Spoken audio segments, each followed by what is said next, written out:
மகரம் ராசி அன்பர்களே, காலபுருஷ தத்துவத்தின்படி 10வது ராசியான கர்ம வினைகளுக்கும் கடின உழைப்பிற்கும் சொந்தக்காரர்களை இனிய வணக்கம். சனியின் ஆதிக்கத்தில் பிறந்த நீங்கள் ஒரு மலையை நேருக்கு நேராக முட்டி தகர்த்தக்கூடிய வலிமை கொண்ட ஒரு மனிதர்களாக இருப்பீங்க. இருந்தாலும் உங்களுக்கு நடக்கக்கூடிய சில விஷயங்கள் உங்களுடைய வாழ்க்கையில இருண்ட சில பக்கங்களாகவே தாங்க இருந்து கொண்டே இருக்கும். நீங்களும் வாழ்க்கையில நல்லது நடக்கும் என்று ஒவ்வொரு நாட்களும் எத்தனையோ விஷயங்களை செய்து கொண்டிருப்பீங்க. கடின உழைப்பை போட்டு நாமளாவது நம்முடைய குடும்பத்தை நல்ல ஒரு நிலைமைக்கு கொண்டு வந்து விட முடியாதா அப்படிங்கிற ஒரு எண்ணங்கள் உங்களுக்குள்ள இருக்கத்தாங்க செய்யும். ஆனால் உங்களுடைய காலங்களும் நேரங்களும் உங்களுடைய வாழ்க்கையில இதுவரைக்கும் தீமைகளை மட்டுமே தாங்க நடத்தி கொண்டே தாங்க இருக்கும். முக்கியமா ஈகோவால் இழந்தவைகளும் மதிக்காதவர்களின் பாதிப்புகளும் உங்களுடைய வாழ்க்கையில நிறையவே தாங்க நடந்திருக்கும். இந்த மகர ராசிக்கு தன்னம்பிக்கை என்பது கொஞ்சம் அதிகமாகவே தாங்க இருக்கும். அதுவும் சில நேரங்களில் ஈகோவாக சுயமரியாதை என்ற பெயரில் வெளிப்படவும் ஆரம்பிக்கும். அதையும் நீங்கள் உணரவும் ஆரம்பித்திருப்பீங்க. நான் ஏன் இறங்கி போக வேண்டும் என்ற அந்த ஒரே ஒரு கேள்வி பல நல்ல உறவுகளையும் தொழில் வாய்ப்புகளையும் உங்களிடமிருந்து பிரித்து கொண்டே தாங்க இருக்கும். இந்த மாதிரியான சில விஷயங்களும் உங்களுக்குள்ள நடந்து கொண்டே இருக்கும். ஆனால் சில விஷயங்களுக்கு நீங்க விட்டு கொடுத்து போனீர்கள் என்றால் உங்களுடைய வாழ்க்கையில நல்லது நடந்திருக்கும். ஆனால் உங்களை விட்டு கொடுக்க போக முடியாத ஒரு சூழ்நிலைகள் உங்களுக்குள்ள ஏற்பட்டு இருப்பதால் நீங்கள் விட்டு கொடுக்காமல் அந்த ஒரு இடத்துல அப்படியே நீங்க நின்று கொண்டு இருந்திருப்பீங்க. அது சில உறவுகளை பிரிய வைத்திருக்கும். இன்னும் சில உறவுகளுக்கு அது எதிரியாக உங்களை பார்க்க வைத்திருக்கும். அதனால உங்க கூட இருந்த நபர்கள் அனைவருமே உங்களை விட்டு கொஞ்சம் கொஞ்சமாக போக ஆரம்பிப்பாங்க. அதனால அது உங்களுக்கு ஆரம்பத்தில் ஒன்றுமே பெரியதாக தெரியாமல் இருந்தாலும் போக போக உங்களுடைய வாழ்க்கையில சில உறவுகள் என அனைவருமே உங்களை விட்டு போன பிறகு அது உங்களுடைய மனதை அதிகமாகவே காயப்படுத்தி கொண்டே தாங்க இருக்கும். இந்த மாதிரியான சில விஷயங்களும் உங்களுக்குள்ள நடந்து கொண்டே தாங்க இருக்கும். ஆனா பல நல்ல உறவுகளையும் தொழில் வாய்ப்புகளையும் உங்களிடமிருந்து உங்களுடைய ஈகோவும் உங்களுடைய கோபங்களும் அதிகமாகவே பிரித்திருக்கும். உங்களை மதிக்காதவர்கள் முன் நீங்கள் கௌரவத்திற்காக காட்டிய உங்களுடைய பிடிவாதங்கள் உள்ளுக்குள்ள உங்களை ரணமாக்கி கொண்டே தாங்க இருக்கும். உங்களை விட தகுதி குறைவானவர்கள் முன்னேறிய போது நீங்கள் தகுதி இருந்தும் ஓரம் கட்டப்பட்ட அந்த பாதிப்பு உங்களுடைய ஆன்மாவை இன்னும் துளைத்து கொண்டே தாங்க இருக்கும். ஆனால் இது எதுவுமே உங்களுக்கு ஆரம்பத்தில் எதுவுமே தெரியாது. போக போக உங்களுடைய வாழ்க்கையில் அனைத்தையும் நீங்கள் புரிந்து கொள்வீங்க. இதெல்லாம் ஏன் எதற்காக நடக்கிறது என்று எல்லாமே உங்களுக்குள்ள நிச்சயமாக புரியவும் ஆரம்பிக்கும். இப்படிப்பட்ட உங்களுடைய வாழ்க்கையில் தைரியமான ஆளுமையும் தொடரக்கூடிய சிக்கல்களும் இன்னொரு பக்கம் இருந்தது. நீங்கள் எதற்கும் பயப்பட மாட்டீங்க. கொஞ்சம் துணிச்சலான முடிவுகளை எடுக்கக்கூடிய ஒரு மனிதர்களாக நீங்கள் இருப்பீங்க. ஆனால் உங்களுடைய பிரச்சனை உங்களுடைய நேரடி தன்மையை பாதிக்கக்கூடியதாக இருந்திருக்கும். எதையும் முகத்திற்கு நேராக பேசுவதால் மறைமுக எதிரிகளை நீங்களே உருவாக்கி கொண்டிருப்பீங்க. உங்களுடைய வாழ்க்கையில எல்லாரிடமும் நீங்க எதிர்த்து பேசுவது, எல்லாருக்கும் நீங்க சொல்வதை கேட்காம ஒரு சில இடங்கள்ல நீங்க கோபமாக நடந்து கொள்வீங்க. அதற்கு காரணம் வேறு ஒரு மனிதர்கள் உங்களை கோபப்படுத்தி இருப்பாங்க.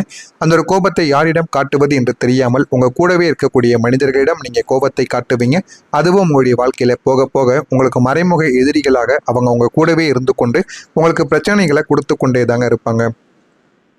இந்த மாதிரி சில விஷயங்கள் உங்களுக்கு நடந்து கொண்டே தாங்க இருக்கும்.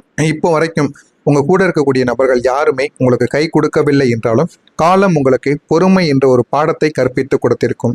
எந்த ஒரு நேரத்தில் பொறுமையாக இருக்க வேண்டும், எப்பொழுது கோபப்பட வேண்டும் என்று உங்களுக்கு நன்றாகவே தெரியும். எந்த ஒரு இடத்தில் தேவையில்லாமல் கோபப்பட்டால் நமக்கு பிரச்சனைகள் ஏற்படும் என அனைத்தையுமே புரிந்து நடந்து கொள்ளக்கூடிய ஒரு நபராக நீங்கள் எப்போதுமே இருப்பீங்க. நீங்க நம்பியவங்க உங்களை ஒரு ஏணியாக பயன்படுத்தி கொண்டு உச்சிக்கு சென்றதும் அந்த ஏணியை எட்டி உதைத்திருப்பாங்க. அது போலத்தான் உங்களுடைய வாழ்க்கையிலும் நீங்க எத்தனை நபர்களை வாழ்க்கையில முன்னேற்றி விட்டுருப்பீங்க. அவங்களுடைய வாழ்க்கை இப்போ உச்சத்தை நோக்கி போய் கொண்டிருக்கும். ஆனா உங்களுடைய வாழ்க்கை எந்த விதமான ரிசல்ட்டுமே இல்லாம அப்படியே இருந்து கொண்டே தாங்க இருக்கும். இதற்கெல்லாம் காரணம் மற்றவங்களுடைய வாழ்க்கையை நீங்க எப்போதுமே முன்னேற்றி பார்க்கணும்னு ஆசைப்பட்டீங்க. ஆனா அவங்க நல்ல ஒரு நிலைமைக்கு போனதுக்கு அப்புறம் உங்களை அதே ஒரு இடத்துல நிறுத்தியது மிகப்பெரிய ஒரு தோல்வியை உங்களுக்குள்ள உருவாக்கி கொடுத்திருக்கும். உங்களுடைய முயற்சிகள் பொறுமையான பலன் தருவதற்கு காரணங்கள் இருக்கும். சனியின் மந்தகதி தான் இதற்கான முக்கியமான ஒரு காரணம். இது உங்களை சோதிப்பதற்காக நடந்தவைகள் கிடையாது. உங்களை ஒரு முதிர்ச்சியான தலைவராக செதுக்குவதற்காக மட்டுமே தாங்க நடந்தது. ஆனா இதெல்லாம் உங்களுடைய வாழ்க்கையில நல்ல சில பாடங்களையும் கற்றுக் கொடுக்கும். ஒருத்தனுடைய மனிதனுடைய வாழ்க்கையில கஷ்டங்கள் மட்டுமே இருக்காதுங்க. அவனுடைய வாழ்க்கையில நன்மைகளும் நடக்க ஆரம்பிக்கும். அதற்கு முதல்ல இவன் மேல நம்பிக்கையானது முதல்ல வைக்க வேண்டும். கோபத்தின் எரிமலையும் ரியாலிட்டி போராட்டமும் உங்களுக்குள்ள நடந்து கொண்டே தான் இருக்கும். உங்களுக்கு ஒரு எரிமலையானது இருந்து கொண்டே தாங்க இருக்கும். அது நியாயமற்ற செயல்களை காணும் போது உங்களுக்குள்ள பொங்கி எழுந்து கொண்டே இருக்கும். குறிப்பா குடும்ப உறுப்பினர்களாகவும் நம்பிக்கைக்குரிய கூட்டாளிகளாகவும் ஏற்பட்ட ஏமாற்றங்கள் உங்களுடைய கோபத்திற்கு முக்கியமான ஒரு காரணங்களாக விதித்து கொண்டேதாங்க இருக்கும். உங்களுடைய ஈகோக்கள் நான் இப்படித்தான் இருப்பேன் மற்றும் ரியாலிட்டி சூழ்நிலைக்கு வளைந்து கொடுப்பது இவற்றுக்கு இடையே நடக்கக்கூடிய போராட்டங்கள் உங்களை நிம்மதியாக உறங்க விடாமல் தடுத்து கொண்டேதாங்க இருக்கும். இந்த மாதிரியான அனுபவங்கள் உங்களுடைய வாழ்க்கைக்குள்ள இதுவரைக்கும் நடந்திருக்கும். நான் கூறியது உங்களுடைய வாழ்க்கையில நடந்திருக்கா இல்லையா என்பதை கமாண்ட் வழியாக கூறுங்கள். இனிமே வரக்கூடிய நாட்கள் உங்களுடைய வாழ்க்கையில எப்படி இருக்கும் என்பதை அறிந்து கொள்ள மறக்காமல் நம்முடைய சேனலை மட்டும் சப்ஸ்கிரைப் செய்து வைத்துக் கொள்ளுங்கள். வரக்கூடிய நாட்களில் மாற்றங்கள் நடக்கும். ஆனால் அந்த மாற்றங்கள் தானாகவே நடக்காது. நீங்கள் ஒரு பரிகாரம் ஒன்றை செய்ய வேண்டும். அந்த பரிகாரம் எளிதான பரிகாரம் தான். வீட்டில் இருக்கக்கூடிய பொருட்களை வைத்து செய்து விடலாம். அதனை இந்த ஒரு நாளில் நீங்கள் செய்து பாருங்கள். உங்களுடைய வாழ்க்கையில் அவ்வளவு நன்மைகள் நடக்கும். உங்கள் மீது நீங்கள் நம்பிக்கை வைத்து ஒரு பரிகாரத்தை செய்து வந்தால் போதும். மகரத்தின் மகாராஜயோகம் இனிமே உங்களுடைய வாழ்க்கையில ஆரம்பமாகும். இனிமே கவலைகள் வேண்டாம். இந்த ஒரு நாள் முதல் உங்களுடைய வாழ்க்கையில ஒரு புதிய சகாப்தமானது உங்களுடைய வாழ்க்கைக்குள்ள தொடங்க ஆரம்பிக்கும். இன்னும் 30 நாட்கள்ல ஒரு புதிய உன்னத நிலையானது உங்களுடைய வாழ்க்கையில நிச்சயமாக கிடைக்கும். வரக்கூடிய இந்த ஒரு நாள் முதல் அடுத்த 30 நாட்களுக்குள் உங்களுடைய வாழ்க்கை ஒரு தலைகீழான ஒரு மாற்றத்தை சந்திக்கும். யாருமே நினைத்து பார்க்க முடியாத அளவுக்கு வாழ்க்கையில நல்ல மாற்றங்களானது கிடைத்து வாழ்க்கையை அது நிச்சயமா தூக்கி நிறுத்தும். இது சும்மா கிடைப்பது மட்டும் கிடையாதுங்க. நீங்க ஒரு பரிகாரத்தை பண்ணணும். பரிகாரத்தை பண்றதாலையும் இது நிச்சயமா உங்களுக்கு கிடைக்கும். பரிகாரத்தை பண்றதால தாங்க பாதி அளவுக்கு மேல அது உங்களுடைய வாழ்க்கைக்குள்ள கிடைக்கும். நீங்க இரவு பகல்னு பாராம உழைக்க வேண்டிய காலங்களும் இருக்கும். உழைத்தால் மட்டும் வாழ்க்கையில எதுவுமே நமக்கு கிடைத்து விடாது. நீங்க இத்தனை வருடங்கள் உழைக்காமல் இல்லை, உழைத்து கொண்டுதான் இருந்திருப்பீங்க. ஆனா உங்களுக்கு வேண்டியது எதுவுமே உங்களுடைய வாழ்க்கையில இதுவரைக்கும் கிடைக்கவே இல்லை. இதுவரைக்கும் நீங்க பட்ட கஷ்டங்கள் அனைத்தும் உங்களுக்கு ஒரு பயிற்சியாகவே அமைந்து கொண்டே தாங்க இருந்திருக்கும்.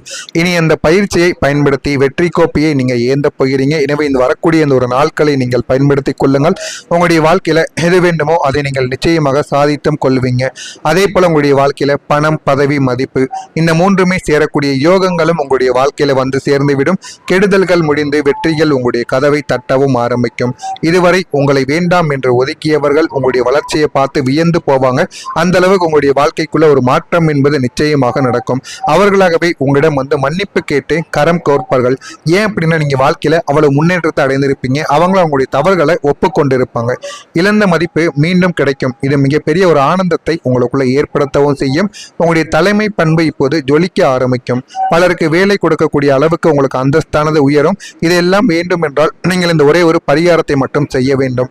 இந்த ஒரு பரிகாரம் ஒரு எளிய ஒரு பரிகாரம் தான். ஆனால் அந்த ஒரு பரிகாரத்தை நீங்கள் மனதார எந்த விதமான செலவும் இல்லாமல் உங்களுடைய வீட்டில் வைத்து செய்தாலே போதும். இந்த ஒரு பரிகாரம் அவ்வளவு சக்தி வாய்ந்த ஒரு பரிகாரமாக இருக்கும். இதுதான் மகரம் ராசி அன்பர்கள் செய்ய வேண்டிய ஒரு பரிகாரம்.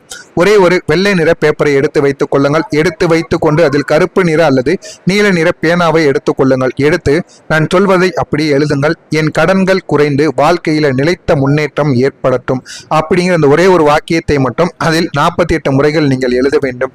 இதனை 48 முறைகள் நீங்கள் எழுதி வைத்தாலே போதும். உங்களுடைய வாழ்க்கையில நன்மைகள் நடக்கும். ஆனால் இதை நீங்க எழுதி வைத்தால் மட்டும் போதாது. இதை சனிக்கிழமை நாட்களில் செய்ய வேண்டும். சனிக்கிழமை காலை விடியற் காலையில் எழுந்து கொண்டு சனி பகவானை மனதார நினைத்து வீட்டில் ஒரே ஒரு தீபத்தை ஏற்றிவிட்டு அதற்கு அப்புறம் இந்த ஒரு காகிதத்தில் 48 முறைகள் இதனை எழுதி அதனை நன்றாக மடித்து வீட்டு பூஜை அறையில் வைத்து பூஜைகள் செய்துவிட்டு சனிக்கிழமை நாள் எப்பொழுது வருகிறதோ அப்ப சனி பகவான் கோவிலுக்கு சென்று சனி பகவானை நினைத்து எள்ளெண்ணெய் தீபத்தை ஏற்றி அந்த ஒரு பேப்பரை அருகில் வைத்து நீங்கள் கும்பிட வேண்டும். கும்பிட்டு விட்டு நீங்க மனதார என்னுடைய தடைகள் எல்லாமே மெதுவாக குறைய வேண்டும் என்று மனதார நீங்கள் நம்பி சனி பகவானை கும்பிட வேண்டும். கும்பிட்டு விட்டு அந்த ஒரு பேப்பரை முடிந்தால் சனி பகவானுக்கு உங்களால் முடிந்த ஒரு காணிக்கையும் போட்டு விடுங்கள். அதற்கப்புறமாக அருகில் இருக்கக்கூடிய உண்டியலில் நீங்கள் இந்த ஒரு பேப்பரை உண்டியல்ல போட்டு விடுங்க. நீங்க நினைத்தது எல்லாமே உங்களுக்கு நிச்சயமா கிடைக்கவும் ஆரம்பிக்கும். இதனை மட்டும் நீங்க செய்து பாருங்க. வாழ்க்கையில நிச்சயமா நல்ல ஒரு மாற்றம் உங்களுக்கு கிடைக்க ஆரம்பிக்கும். இதை செய்வதால் மட்டுமே தாங்க வாழ்க்கை உயரவும் செய்யும். மகரமே, கடந்த காலம் உங்களை காயப்படுத்தியது உண்மைதான். ஆனா அது உங்களை அழிப்பதற்காக நடந்தவைகள் கிடையாது. இந்த ஒரு நாள் முதல் ராஜயோகம் உங்களுடைய உழைப்பிற்கு பிரபஞ்சம் தரக்கூடிய அங்கீகாரமாக இருக்கும். கடின உழைப்பு உங்களுடைய வாழ்க்கையில நல்ல ஒரு நிலைமைக்கு உங்களை கொண்டு போய்விடும். மன்னிப்பும் நீங்கள் கேளுங்கள். யாரிடமெல்லாம் நீங்க மன்னிப்பு கேட்க வேண்டுமோ நீங்க மனதை கொஞ்சம் பொறுமைப்படுத்தி மன்னிப்பு கேளுங்க. உங்களுடைய வாழ்க்கையில இன்னும் நல்ல ஒரு நிலைமைக்கு நீங்க போவீங்க. வெற்றி உங்களுடைய வாழ்க்கையில தானாகவே கிடைக்கும். இனிமே வரக்கூடிய நாட்கள் உங்களுடைய வாழ்க்கையை உயர்த்தக்கூடிய நாட்களாகத்தான் இருக்கும். இனிமே நீங்க எது செய்தாலும் யோசித்து செய்யுங்கள். யாரிடம் எது பேசினாலும் யோசித்து பேசுங்கள். அது உங்களுடைய வாழ்க்கையை நிச்சயமா நன்மைகளை தேடி கொடுக்கும். மறக்காம நம்முடைய சேனலை மட்டும் சப்ஸ்கிரைப் மட்டும் செய்து வைத்துக் கொள்ளுங்கள். நன்றி, வணக்கம்.